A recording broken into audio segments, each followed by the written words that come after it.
Hello दोस्तों, आज की इस रोमांचक कहानी में आपका स्वागत है।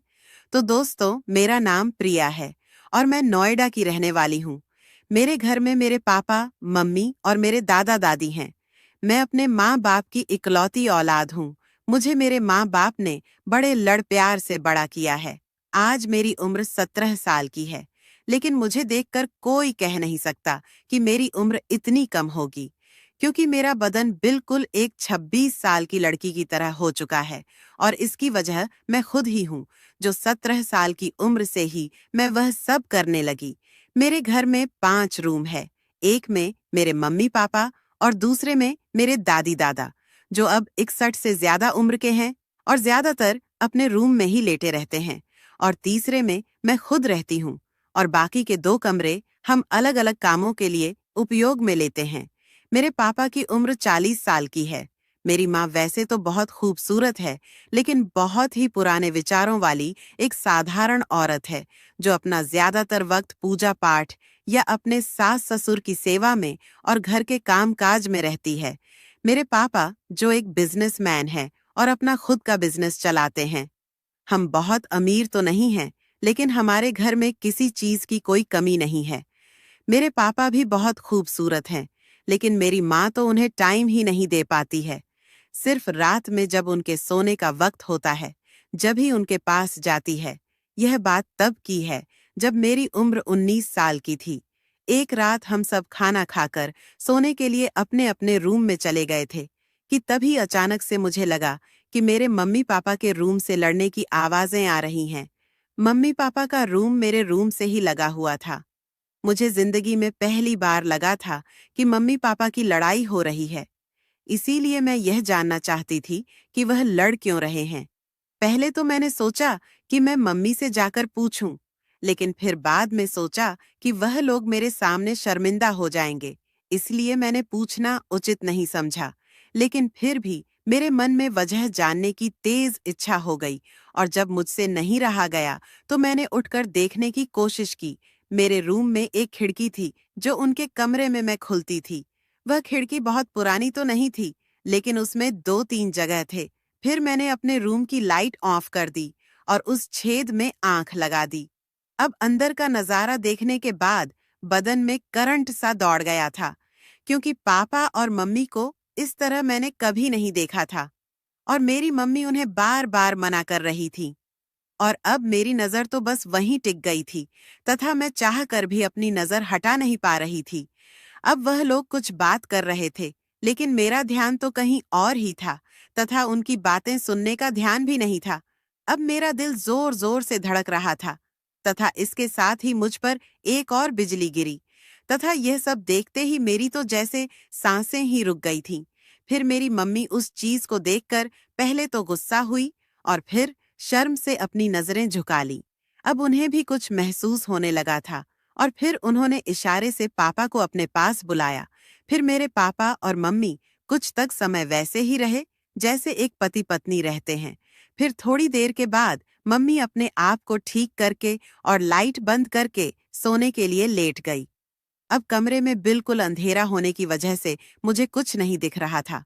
तो तब मैंने भी जाकर लेटने की सोची, और फिर मैं भी अपने बिस्तर पर आकर लेट गई। लेकिन अब मेरी आंखों के सामने तो मम्मी पापा की पिक्चर मानो चल रही थी, और पापा का वह भयानक अवतार पता नहीं क्यों मुझे बहुत अच्छा लग रहा था। अब मेरा दिल कर रहा था कि मैं भी उनके साथ वैसे ही रहूं, जैसे मम्मी रहती हैं। उस रात मुझे बहुत खुजली हो रही थी। फिर मैंने उस रात पहली बार अपने हाथ की मदद ली। अब मेरे ख्यालों में और कोई नहीं, बल्कि मेरे पापा ही थे। फिर जब मेरी खुजली बंद हुई, तब मैं इतनी थक थी कि कब मेरी आंख लग गई, मुझे पता ही नहीं चला। फिर सुबह मम्मी ने जब आवाज लगाई तो मेरी आंख खुली। फिर मम्मी बोली कि बेटी, सुबह के 9 बजे रहे हैं, स्कूल नहीं जाना क्या? तो तब मैं उठकर सीधी बाथरूम में गई। तो फिर अब मेरी आंखों के सामने फिर से वही नजारा आ गया था। अब मुझे फिर से खुजली होने लगी थी, तो मैंने फिर से अपने हाथों की मदद ली। दोस्तों, मुझे बहुत अच्छा महसूस हो रहा था। खैर, जैसे तैसे करके मैं स्कूल जाने के लिए तैयार हुई और ड्रेस पहनकर बाहर आई। तो नाश्ता करने टेबल पर बैठी, तो मेरा पापा से सामना हुआ। मैं रोज सुबह पापा को गुड मॉर्निंग करती थी, तो तब मैंने आज दिन भी पापा को वैसे ही गुड मॉर्निंग किया। अब मैं उनके ठीक सामने जाकर कुर्सी पर बैठकर नाश्ता करने लगी थी और फिर नाश्ता करने के बाद मैं स्कूल की बस पकड़ने के लिए बाहर जाने लगी। लेकिन मेरा मन पापा को छोड़कर जाने का नहीं हो रहा था, तो तब मैं बाहर तो गई, लेकिन कुछ देर के बाद वापस आकर मैंने बहाना बनाया कि मेरी बस निकल चुकी है। अब ऐसी स्थिति में पापा मुझे स्कूल छोड़कर आया करते थे, तो तब मम्मी बोली कि जा पापा से कह दे, वह तुझे स्कूल छोड़ आएंगे।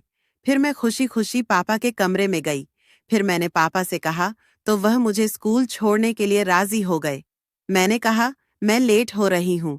तो तब पापा बोले कि ठीक है, मैं टी शर्ट तो पहन लूं, तुम मेरा बाहर इंतजार कर। तो मैं बाहर आकर इंतजार करने लगी। पापा मुझे ज्यादातर स्कूल कार में छोड़ते थे, लेकिन उस दिन मेरे कहने पर उन्होंने मुझे हमारी एक्टिवा स्कूटर पर स्कूल छोड़ने के लिए गए। दोस्तों, यहाँ तक तो मेरा प्लान सफल रहा था, लेकिन आगे के प्लान में थोड़ा खतरा था और मुझे यकीन नहीं था कि वह सफल हो जाएगा। फिर मैं उनके पीछे बैठ गई और फिर हम स्कूल की तरफ चल दिए। मेरा स्कूल घर से लगभग 8 किलोमीटर दूर था। रास्ता लंबा था और सुबह का वक्त था, तो रोड सुनसान थी। फिर जब हम घर से 3 किलोमीटर दूर आ गए, तो तब मैंने पापा से कहा कि गाड़ी मैं चलाऊंगा। तब पापा परेशान होकर बोले कि ठीक है, लेकिन हैंडल में ही पकड़ूंगा। अब मुझे मेरा प्लान कामयाब होता दिख रहे थे। तब मैंने कहा कि ठीक है, और पापा ने गाड़ी साइड में रोककर मुझे अपने आगे बैठाया और मेरी बगल में से अपने दोनों हाथ डालकर हैंडल पकड़ा और धीरे धीरे चलाने लगे। लेकिन अब गाड़ी चलाने पर किसका ध्यान था? मेरा इरादा तो कुछ और था। और फिर इस तरह मस्ती कर हुए मैं स्कूल पहुंच गई। फिर पापा को जाते वक्त मैंने एक बार फिर से बाएं बाएं किया। अब पापा शायद मुझे लेकर कुछ परेशान हो गए थे, क्योंकि मैंने हरकत ही कुछ ऐसी कर दी थी। और मेरी तो पूछो मत, मेरी हालत तो इतना करने में ही बहुत खराब हो गई थी। फिर पूरे दिन स्कूल में मेरे दिमाग में पापा का ही ख्याल घूमता रहा और अब मेरा दिल कर रहा था कि मैं पापा के साथ गाड़ी पर ही बैठी रहूं। अब पता नहीं मुझे क्या हो गया था। ऐसी कौन सी तूफान मेरे अंदर था कि मैं पाप के साथ ऐसा करने के लिए ही सोचने लगी थी। खैर, आगे बढ़ते हैं। फिर मैं अपने मन की इच्छा और मेरे मन में चल रहे तूफान को लेकर घर पहुंची। अब उस वक्त लगभग 4 बज रहे थे। अब घर में दादा दादी के अलावा कोई नहीं था। मम्मी कहीं गई हुई थी और पापा अपने ऑफिस में थे। खैर, फिर मैं बाथरूम में गई और फ्रेश होकर बाहर निकली, तो अब मुझे बहुत सुकून मिला और फिर मैं सो गई। फिर मेरी आंख खुली तो शाम के 5 बजे रहे थे। फिर मैंने नहा धोकर कपड़े पहने और मैंने कपड़े भी उस दिन कुछ अलग दिखने वाले पहने थे। अब पापा के आने का टाइम हो गया था, लेकिन मम्मी का कोई पता नहीं था कि वह आएंगी। फिर शाम के 7:30 पर पापा ने घंटी बजाई, तो मैं दौड़ती हुई गई और दरवाजा खोला। फिर पापा मुझे देखकर थोड़े मुस्कुराए और मुझे देखते हुए बोले कि बेटा, आज तो तुम बहुत स्मार्ट लग रही हो। अब मुझे इतनी खुशी हुई थी कि मैं पापा को फंसाने में धीरे धीरे सफल होती जा रही थी। फिर अंदर आकर पापा ने चाय का ऑर्डर कर दिया, तो मैं रसोई घर में जाकर चाय बनाने लगी। फिर पापा भी फ्रेश होकर किचन में आ गए और इधर-उधर की बातें करने लगे थे। फिर थोड़ी देर बाद मैंने पापा की तरफ देखा, तो पापा की नजर कहीं और थी। अब मुझे तो ऐसा लग रहा था कि जैसे मेरे मन की इच्छा पूरी हो जाएगी, और बस मैं ऐसे ही खड़ी रही। फिर चाय बन चुकी थी, तथा फिर मैंने पापा से रूम में जाकर बैठने को कहा और चाय वहां देकर के बाथरूम में जाकर खुद को शांत करने लगी थी। फिर मैं कुछ देर बाद बाहर आई, तो तब तक मम्मी भी आ चुकी थी। मुझे मम्मी पर बहुत गुस्सा आया, क्योंकि मुझे पापा से अपने मन की इच्छा को बताना था और मम्मी के सामने मैं कुछ नहीं कर सकती थी। अब पापा भी मम्मी के आने से थोड़ी दुखी हो गए थे, क्योंकि ना तो वह कुछ करती थी और ना ही उन्हें कुछ करने देती थी, और मुझे भी उन्हें सताने में बहुत मजा मिल रहा था। फिर खाना खाने के बाद पापा मुझसे बोले कि बेटी चल, थोड़ा घूम कर आते हैं, और मुझे लेकर घर के बाहर आ गए। फिर बाहर आकर उनका मूड चेंज हुआ और मुझसे बोले कि चल बेटा, पिक्चर देखने चलते हैं। तो तब मुझे पापा पर इतना प्यार आया कि पापा मेरे साथ अकेला रहने की कितनी कोशिश कर रहे हैं। खैर, फिर हम एक्टिवा पर सवार होकर एक सिनेमा में पहुंच गए और रास्ते में ही मम्मी को फोन कर दिया कि हम पिक्चर देखने जा रहे हैं। जब सिनेमा घर में कोई पुरानी मूवी लगी होने की वजह से ज्यादा भीड़ नहीं थी। पूरे हॉल में लगभग 50 से 60 लोग ही होंगे। अब मुझे पापा की समझदारी पर बहुत खुशी ही थी।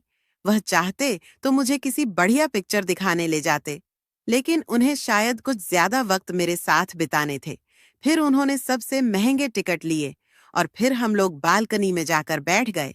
हमारा नसीब इतना बढ़िया चल रहा था कि बालकनी में हमारे अलावा सिर्फ एक ही लड़का था, जिसकी उम्र लगभग 17 साल था, और वह भी आगे की सीट पर बैठ गया था।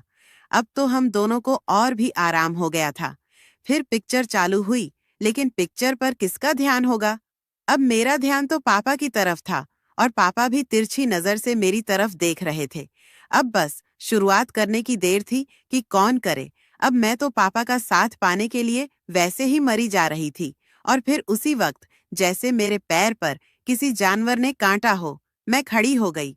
फिर तब पापा ने घबराते हुए पूछा कि क्या हुआ, तो तब मैंने बताया कि मेरे पैर पर किसी कीड़े ने काटा है। तो तब पापा बोले कि बैठ जाओ और अब कांटे तो तुम मेरी सीट पर आ जाना। तो मैं बैठ गई। फिर 2-4 मिनट के बाद फिर से उछलते हुए खड़ी हो गई, लेकिन इस बार मुझे किसी ने काटा नहीं था, बल्कि मैं जानबूझकर खड़ी हुई थी। खैर, फिर पापा हंसते हुए बोले कि तू मेरी सीट पर आ। फिर तब मैं बोली कि पापा कोई बात नहीं, जैसे उस कीड़े ने मुझे काटा है, ऐसे ही आपको भी काट लेगा। तो तब पापा बोले कि तू एक काम कर, मेरे बगल में बैठ जा। अब मैं तो पहले से ही तैयार थी, तो पापा के बोलते ही मैं उनके बगल में बैठ गई और पर्दे की तरफ देखने लगी थी। अब मैं उनकी बगल में बैठी हुई बिल्कुल छोटी सी लग रही थी, लेकिन मेरी उम्र उस वक्त 18 साल थी। फिर पापा मुझे पैसे देते हुए बोले कि कैंटीन से जाकर कुछ ले आओ, तो मैं बाहर गई और कैंटीन से कुछ खाने की चीजें खरीदने चली गई। और फिर जब तक वापस आई तो पिक्चर चालू हो चुकी थी।